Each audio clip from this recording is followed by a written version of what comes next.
கல்யாண வயசு வந்து இன்னும் கல்யாணம் ஆகாதவங்க இந்த வீடியோ ஃபுல்லா பாருங்க. நான் சொல்றேன், இந்த கோவில வந்து இங்க நடக்கிற பூஜையில கலந்துக்கிட்டு இங்க கொடுக்குற கல்யாண சாப்பாடை சாப்பிட்டீங்கன்னா அடுத்த வருஷத்துக்குள்ள உங்களுக்கு கல்யாணம் ஆகி நீங்களே வந்து உங்க கல்யாணத்துக்கு விருந்து வைப்பீங்க.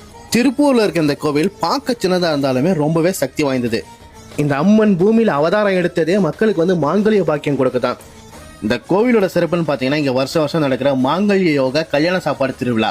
இதுல கல்யாணம் ஆகாத பக்தர்கள் யாரு கலந்துக்கிட்டாலுமே அவங்களுக்கு வந்து அடுத்த வருஷத்துக்குள்ள கல்யாணம் ஆயிடும்னு சொல்றாங்க. கல்யாணம் பசங்க பிள்ளைகளுக்கு கயிறு வேலையில பசங்களுக்கு கையில கயிறு கட்டி விடுவாங்க.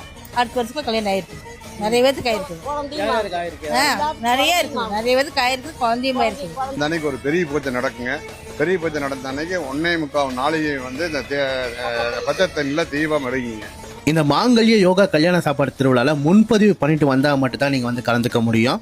இந்த பூஜை முடிஞ்ச உடனே அம்மனுக்கு படைச்ச சாப்பாடை உங்களுக்கு பிரசாதமா கொடுப்பாங்க. இந்த பூஜை எங்க எப்ப நடக்குதுன்னு சொல்றேன், கேட்டுக்கங்க.